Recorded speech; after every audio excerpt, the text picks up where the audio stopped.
Acompaña a Paco Rodríguez en un diálogo con personajes que marcan la vida interna y externa de la Ibero. Bienvenidos a Cara, el espacio de entrevistas y discusión de los temas que a ti te importan.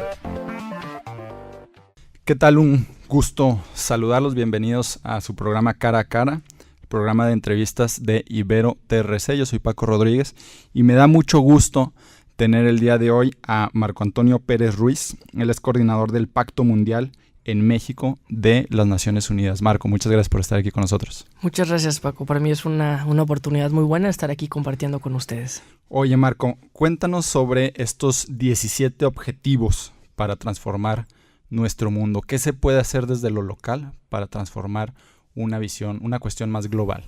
Pues sí, hoy en día 193 países representados por sus gobiernos adoptaron una misma agenda para los próximos 15 años. Esto se conoce como Agenda 2030 y busca luchar contra cualquier tipo de desigualdad, busca erradicar la pobreza, busca lograr que el calentamiento global y los recursos del planeta aguanten lo suficiente para las próximas generaciones. Y para lograr estas metas tan globales, la forma de empezar a actuar es aterrizarlo a lo más local, desde la realidad de cada una de las personas, como persona, como familia, como comunidad, como país, como empresa. Ahora, Marco, pero tú ves realmente comprometido, porque lo vemos en el discurso, ¿no? En el discurso, tanto gobernantes, políticos, inclusive los mismos empresarios, los mismos ciudadanos, en el discurso está esa cuestión de comprometerse. Pero realmente en los hechos, ¿tú lo ves aterrizado? Mira, lo veo aterrizado en dos perspectivas. Una, a través del contacto con la gente, cuando presentas, por ejemplo, la agenda a los ciudadanos, a las empresas. El Pacto Mundial, la razón de ser el Pacto Mundial es trabajar con y para las empresas. Uh-huh. Y a las empresas les resulta, más allá de una labor bonita o altruista, les resulta económicamente atractivo y rentable empezar a trabajar con estas metas. Porque reduces riesgos, porque haces más eficientes las operaciones, porque diversificas tu mercado, tu producto, porque te abre la oportunidad de vincularte con otros actores internacionales o locales y nacionales que comparten la misma visión.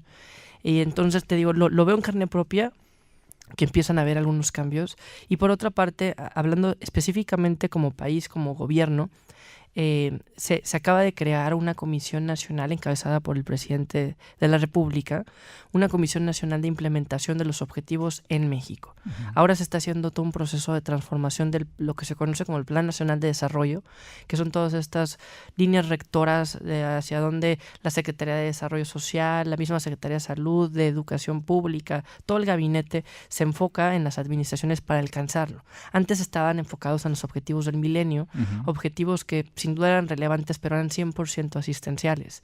Solamente se limitaban al gobierno y no habían indicadores. México tardó, creo que fueron casi 10 años en tener un primer diagnóstico de cómo medir los objetivos del milenio. Sí. Hoy, en 9 meses que van los objetivos de desarrollo sostenible de estos 15 años que tenemos como meta, ya se está haciendo una reestructura a nivel país, uh-huh. A nivel organizaciones públicas y dependencias gubernamentales para alcanzarlo. Ahora, desafortunadamente, y lo sabemos, hay una cuestión de visión sexenal nada más, ¿no? Así es. O por trienio en el caso uh-huh. de los alcaldes. ¿Qué obstáculo representa esta mentalidad tan corta que a veces existe? Representa un obstáculo enorme porque es una visión totalmente cortoplacista, en donde podría ser por un conflicto de interés posiblemente que los proyectos, más allá de enfocarse en un desarrollo a largo plazo, a futuras generaciones o un cambio de cultura, que sería lo rentable, se enfoca a temas asistenciales que dan resultados urgentes pero que no están terminando con el problema. Por eso la riqueza de esta Agenda 2030, que tiene como eslogan no dejar a nadie atrás, nos llama a los otros actores que sí tenemos una visión largoplacista.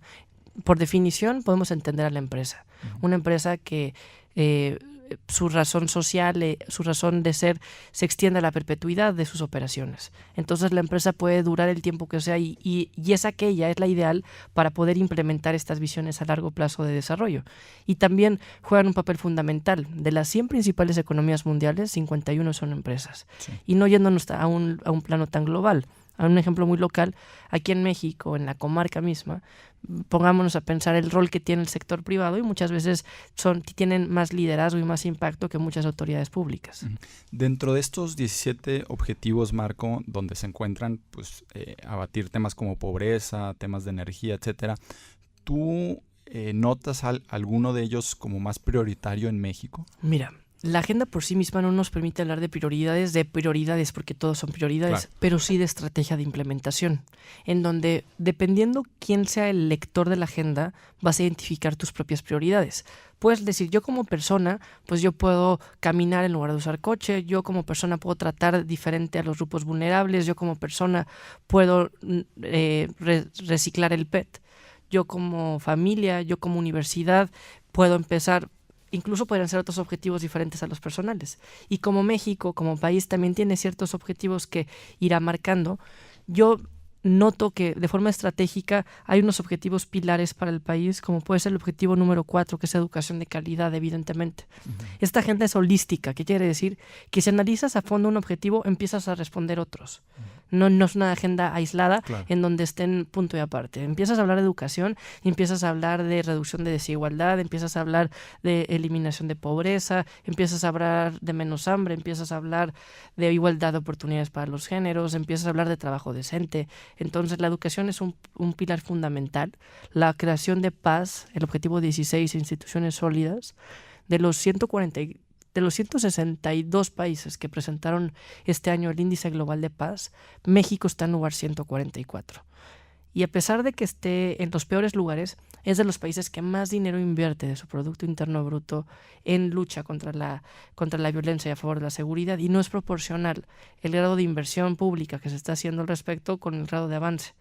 Y muchas veces decimos, es que estamos mal, y el gobierno, sin duda es una responsabilidad propia del gobierno, pero que no les limita a ellos únicamente. Volvemos a lo mismo, su visión cortoplacista muchas veces no alcanza a permear tanto, y el mismo sector privado, hablando desde la trinchera del Pacto Mundial, juega un papel fundamental para alcanzar la paz también. Nosotros tenemos herramientas como Business for Peace, Empresas para la Paz, en donde presentas herramientas muy básicas de cómo una empresa puede construir paz, ya sea desde el tema de protección contra el lavado de dinero, de transparencia, un tema de due diligence o de compliance, o también yéndonos a algo muy práctico de agresión dentro de sus mismos colaboradores, que puede ir desde hostigamiento sexual, agresión física, hasta un bullying que pueda existir en un mismo piso de trabajo. Oye, Marco, si partimos de este tema de que hay que irnos a lo local para atender un plano global, ¿cómo ves a la laguna en estos 17 objetivos que plantea la agenda? Mira, yo te puedo hablar nuevamente desde la visión del Pacto Mundial, como identificando a la laguna como una región con un potencial de crecimiento enorme. Podemos ver el área industrial que está entre Torreón y Gómez Palacio, y la cantidad de empresas líderes en el mercado que a nivel nacional representan un porcentaje muy representativo del Producto Interno Bruto, el desarrollo que ha tenido en los últimos años en cuestión de universidades, en cuestión de servicios públicos. Tiene un potencial enorme para alcanzarlo. Hablar de desarrollo es hablar también de descentralizar y aprovechar los recursos que tenemos, y como territorio nacional México puede ser muy amplio. Hay unas áreas importantes, ¿no?, para complementar esta visión integral de desarrollo, los mismos temas que hablábamos. Puede ir avanzando en educación, pero pues debe también de invertir y de avanzar también en paz, que ahí va avanzando en comparación con los años anteriores. Ahora, sí, ciertamente ha avanzado un poco en el tema de la disminución de la violencia, pero hay otros temas que prácticamente siguen estando igual o peor, ¿no? Como puede ser el abatimiento de los mantos acuíferos, ¿no? Si hablamos de un tema de agenda como el agua, o el tema de las emisiones de gases, ¿no? Por todo el tema de la sobrefertilización que existe en los campos. Y volveríamos a hablar del tema del compromiso real, no solo de gobierno, sino de empresarios, pues, ¿no? Así es, porque si hablamos del compromiso de la laguna o de la comarca o de una región, pues ¿quién la va a asumir? ¿No? Como que queda muy al aire y dices, pues sí, posiblemente sean las autoridades públicas, pero ¿por qué las asumirían si ya tienen una agenda trazada? Aquí lo importante es decir, bueno, cada quien desde su propia realidad, desde su propia trinchera, hacer propios estos objetivos. Eso es hacer local las metas globales, aterrizarlo a cada una de las iniciativas y sobre todo al campo de acción que como persona tengamos. Entonces, si está escuchando esto e identifica una oportunidad de negocio, el reducir sus emisiones, el proteger y respetar los mantos acuíferos que abastecen de recursos naturales importantes y necesarios para su cadena de valor, pues ya empieza la empresa a trabajar en sus propias operaciones y a la par empieza a impactar de forma positiva las metas globales. Ahorita que hablabas del tema de una agenda atrasada, podríamos hablar que existe un rezago de cierta cantidad de tiempo, de años, a comparación quizá de otros países aquí en México. Sí, sin duda se puede hablar de un rezago y un rezago acumulativo, ¿no? Que el tiempo pasa y que para nada facilita las condiciones. El ser humano y esto se replica o se escala a ser humano como sociedad o como país, tiene etapas críticas para el desarrollo, en donde a cierta edad tienes que aprender ciertas habilidades, ejemplos muy básicos. Si a los 6 meses el bebé no sostiene la cabeza, si al año más menos 3 meses no empieza a caminar, pues va a haber un deterioro importante. Lo mismo pasa en el desarrollo cognitivo, en el desarrollo social, en el desarrollo económico. Entonces lo importante o lo preocupante del rezago no es que se resuelva de un día a otro, sino que queda acumulado y el problema pues crece con el paso de los tiempos. Ahora, ¿cuál es, para la gente que nos escucha, estamos platicando con Marco Antonio Pérez Ruiz, coordinador del Pacto Mundial en México de la Organización de las Naciones Unidas. Marco, preguntarte, para la gente que nos escucha, insisto, ¿qué países podrían ser como ejemplo de lo bien que se está trabajando, pues, como enseñanza, pues, para nuestro país? Hablando de Pacto Mundial, sí. Mira, podemos hablar de aquellos países que tienen mayor cantidad de empresas adheridas al pacto.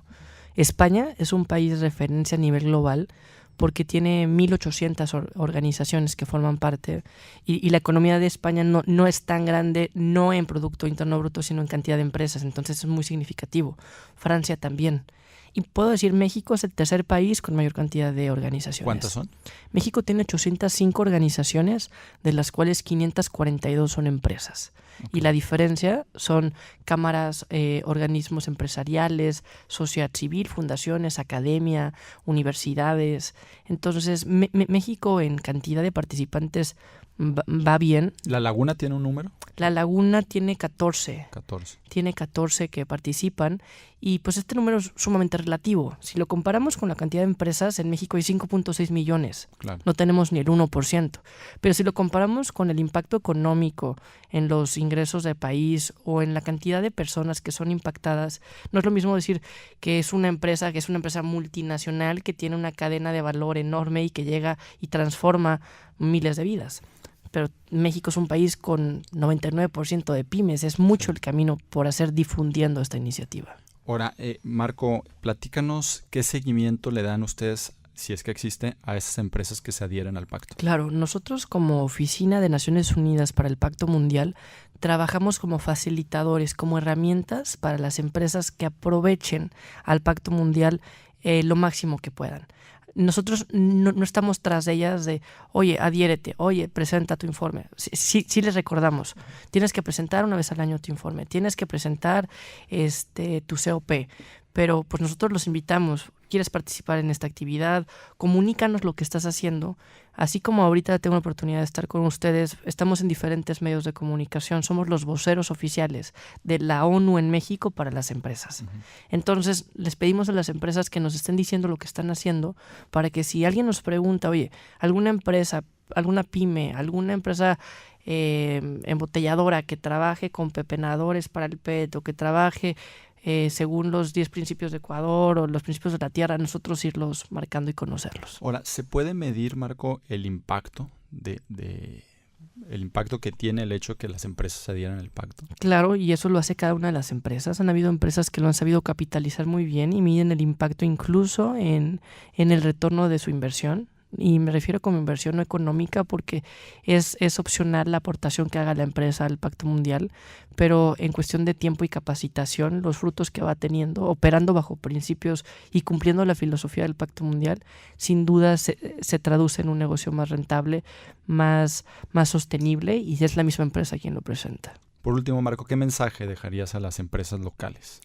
Que perciban a las Naciones Unidas como una plataforma alcanzable. Muchas veces se puede percibir como un tema de Nueva York, de Ginebra, aislado de la realidad, que lamentablemente es así, pero cada vez existen más herramientas, como ahora el Pacto Mundial, que da diferentes plataformas para que la empresa haga de estas metas globales de la Agenda 2030 negocios locales y que se pueden capitalizar. Y no importa si es una pyme, no importa si es una empresa familiar o si es una empresa multinacional que seguramente ya está adherida en su país de origen, cualquiera se puede adherir a la red mexicana para nosotros darles herramientas tropicalizadas para la región, para el sector, para que se pueda aprovechar al máximo.